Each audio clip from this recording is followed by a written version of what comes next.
This is what economic warfare actually looks like when it starts working. December 2025 brought Russian Urals crude oil down to $34.52 per barrel, which represents a 41% collapse over a single year, and that price drop is just the beginning of Moscow's problems. Today we're breaking down the latest developments in the Ukraine war, from Russia's crumbling oil revenues to the truth about Putin's so-called wonder weapon, the Oreshnik missile. We'll also cover the 20-point peace framework now sitting on Putin's desk, Ukraine's surprise new defense minister, and something Moscow really does not want anyone knowing about who they are sending to the front lines. The oil price collapse. For years, Western sanctions were dismissed as ineffective because Russia kept selling oil and the war kept grinding on. But the numbers from late 2025 tell a very different story. Russia's own Ministry of Economic Development reported Urals crude falling to around $39 per barrel in December 2025, with some reports putting it even lower at $34.52. That figure marks the lowest price in nearly 3 years. Context matters here, and here is the thing. Russia's budget assumed oil would sell at roughly $60 per barrel. $20 less per barrel on every sale creates a budget catastrophe. What is making it worse is the widening discount between Russian oil and international Brent crude. At Baltic seaports, Russian oil now sells for $23 to $25 less than the global benchmark. Buyers understand Russia's desperation, and they are demanding massive discounts as a result. 2 rounds of devastating sanctions caused this collapse. January 2025 brought the Biden administration's designation of 183 Shadow Fleet vessels, the aging tankers Russia relies on to evade Western restrictions. October 2025 saw the Trump administration hit Rosneft and Lukoil directly, and that combination strangled Russia's ability to move oil at profitable prices. Russian economists are now warning that oil revenues could fall by up to 1.4 trillion rubles, that the budget deficit could climb to 2.7% of GDP, and that covering the gap may require draining the National Welfare Fund. That is the same fund designed to provide a cushion for exactly this kind of crisis.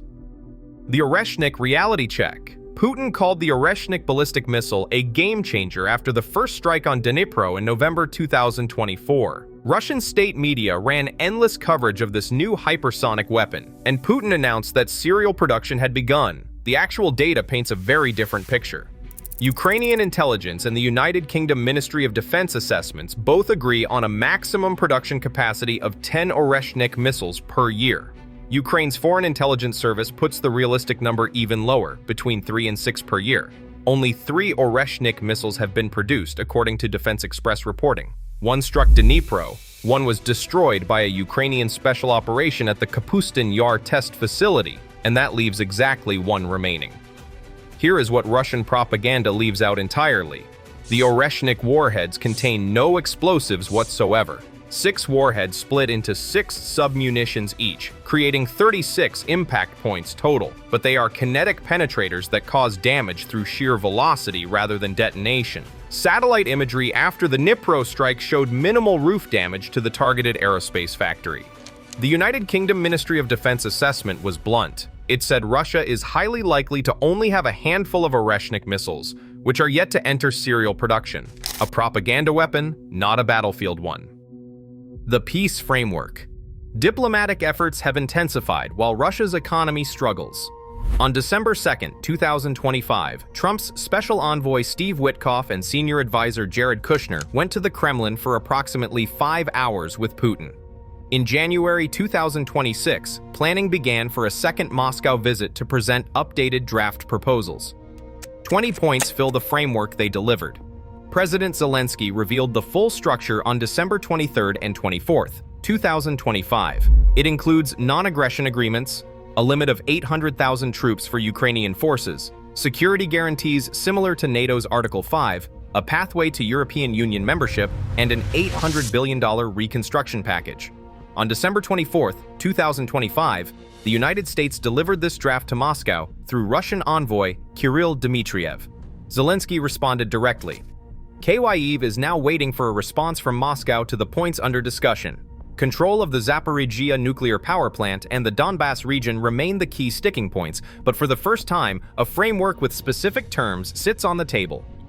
Ukraine's new defense minister, January 14, 2026, brought a surprising choice for defense minister when Ukraine's parliament approved Mykhailo Fedorov. Fedorov now stands as the sixth defense minister to serve under President Zelensky, and more notably, he is the youngest defense minister in Ukrainian history. Back in August 2019, he became Ukraine's youngest ever government minister at just 28 years old. Military experience does not fill his background. Digital transformation leadership does, because since 2019 he has served as Deputy Prime Minister and Minister of Digital Transformation, created the state in a smartphone app system, and oversaw the country's tech modernization. His first address to Parliament delivered brutal honesty about what he inherited. He described the defense ministry budget as minus 300 billion hryvnias, roughly $7 billion in the red. 2 million Ukrainians are currently wanted for military registration violations, and 200,000 service members have gone absent without leave. Those numbers explain why Zelensky chose a technocrat over a traditional military figure. Fixing systems, not winning battles, defines Fedorov's job now. Russia's migrant mobilization. Moscow would prefer to keep this quiet. Russia's investigative committee has been systematically targeting naturalized citizens, immigrants who obtained Russian citizenship, and forcing them into military service. In June 2024, the investigative committee head, Alexander Bastrikin, announced roughly 30,000 naturalized citizens had been caught in raids, with 10,000 sent to the combat zone. By May 2025, those numbers had grown to 80,000 caught, and 20,000 deployed to Ukraine. Raid frequency has more than doubled, while the mobilization rate has nearly quadrupled. In September 2025, Moscow launched a pilot program called Amina, a migrant tracking app that collects data on foreign-born residents, from arrival dates to current addresses. The app functions as a hunting tool for military recruitment. These are not volunteers. These are people who moved to Russia for economic opportunity and now find themselves rounded up and shipped to the front. The front-line situation. Fighting continues at a brutal pace on the ground. Over 142,300 attack drones and more than 13,300 missiles have struck Ukraine since the full-scale invasion began in February 2022, according to Commander-in-Chief Oleksandr Syrsky. January 13, 2026 alone brought 141 combat clashes along the front line, with Pokrovsk recording 39 attacks and Huliaipol recording 26 as the most active sectors.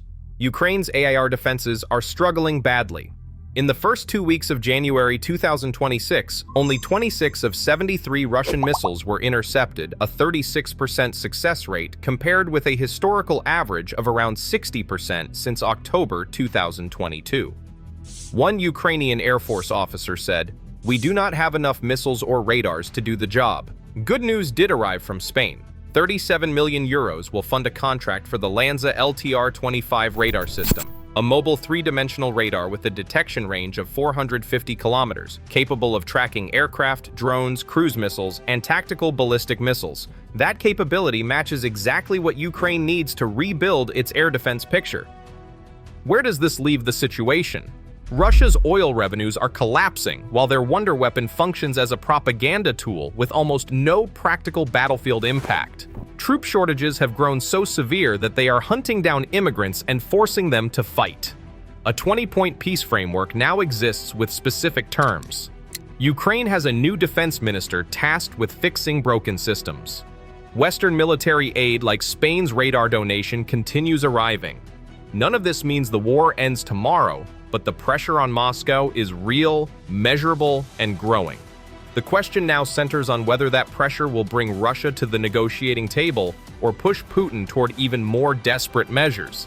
That wraps up today's coverage. Subscribe and hit the notification bell if you found this breakdown useful, because we cover developments in this conflict as they happen with verified information and zero speculation. See you in the next one.